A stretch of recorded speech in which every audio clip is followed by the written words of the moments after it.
Hello US, எங்கள் வீட்டில் இப்போ நாங்கள் அவரை செடி போட்டிருக்கோம். அதில் காய்க்கிற காய் எவ்வளோ இருக்குன்ட்டு பாருங்கள். பறிச்சுட்டு உங்களுக்கு காட்டுறேன் எவ்வளோ இருக்குது. இந்த பாருங்க, இப்படி காய்ச்சிருக்கு. இந்த அவரை தான் போட்டிருக்கோம். மழைக்கு நல்லா வந்திருக்கு.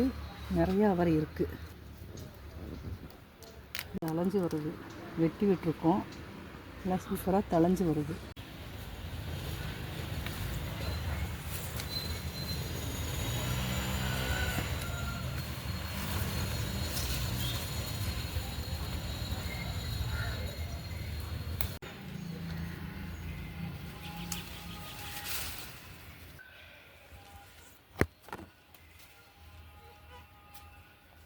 இல்லை, அடுத்து சுண்டைக்காய் காய்ச்சிருக்கு பாருங்கள்.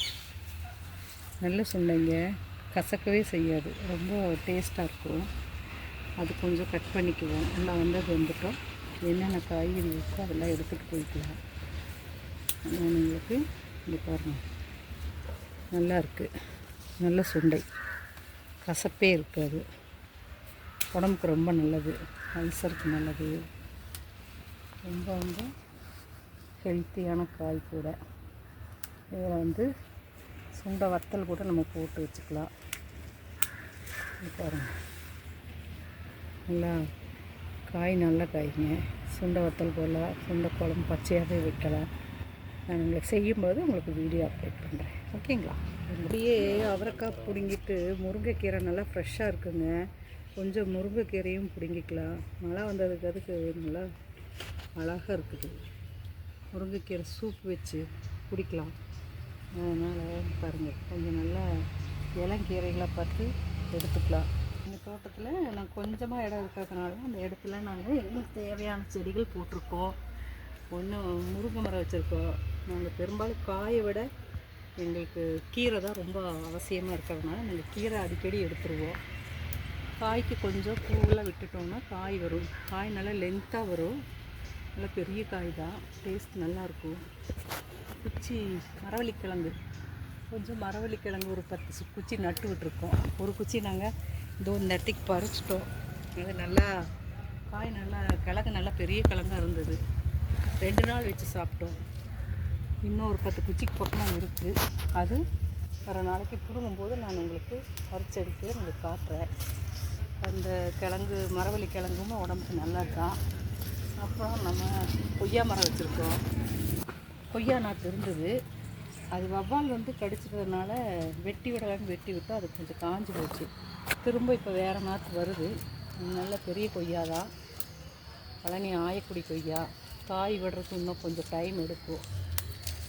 வச்சு வந்துடுச்சு, பெருசாக இருக்குது. இதெல்லாம் பார்த்திங்களா, இன்னும் கொஞ்சம் வளர்ந்த பிறகு காய் விடும். காய் விட்டுதுன்னா உங்களுக்கு காட்டுறோம். அது இல்லாமல் செம்பருத்தி, வீட்டுக்கு தேவையான கருவேப்பிலை, செம்பருத்தி எல்லாமே போட்டிருக்கோம். செம்பருத்தி ஹார்ட்டுக்கு நல்லதுன்னு சொல்லிட்டு கஷாயம் வைப்போம். டெய்லியுமே ஈவினிங் நேரம் வச்சு சாப்பிடுவோம்.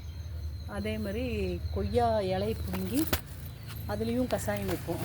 கொய்யா இலை சுகர் கண்ட்ரோல் பண்ணுவோம். அதனால் நாங்கள் கொய்யா இலையும் கூட எடுத்துக்குவோம், அப்பப்போ எடுத்துருவோம். முருங்கை இப்போ தான் பூ விட்டுருக்கு. காய் வந்ததுன்னா உங்களுக்கு காட்டுறேன். இப்போ ஒரு 2 வாரத்துக்கு தேவையான ஒரு கஷாயம் போடுற மாதிரி ஒரு வாரத்துக்கு தேவையான கீரை மட்டும் பிடிங்கிக்கலாம். அப்புறம் காய் வந்ததுன்னா உங்களுக்கு வீடியோவில் காட்டுறேன்.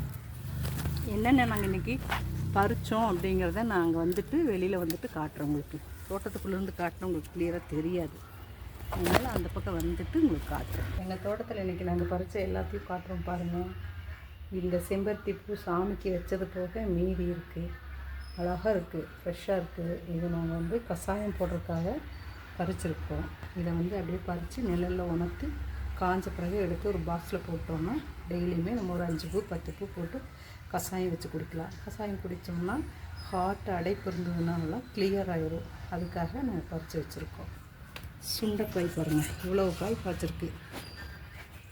ஒரு செடி இருக்குது. ஒரு செடியில் இவ்வளவு காய் போன வாரம் பிடுங்கினோம். திரும்ப இந்த வாரம் ஒரு வாரத்துக்குள்ளே இவ்வளவு காய் காய்ச்சிருக்குங்க. அவரை செடியில் அவரையில் இவ்வளவு காய் எடுத்துருக்கோம் இன்றைக்கி. முருங்கைக்கீரை எங்கள் வீட்டு தோட்டத்தில் ஃப்ரெஷ்ஷாக இருந்துச்சு, பிடுங்கி வச்சுருக்கோம்.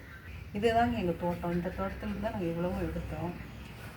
திரும்ப நாங்கள் குச்சிக்கிழங்கு போட்டிருக்கோம். அந்த குச்சிக்கிழங்கு வந்து கப்பக்கிழங்கு வந்ததுன்னா கூடுங்கிற அன்றைக்கி நாங்கள் வந்து உங்களுக்கு காட்டுறோம். இந்த கொஞ்சோண்டு இடத்துல தான் இவ்வளோ காய்கறி எங்களுக்கு கிடைக்கிது. இந்த மாதிரி இருந்ததுன்னா நீங்களும் உங்கள் தோட்டத்தில் இருக்கிற காய்கறிகளை காட்டுங்க. தேங்க்யூ.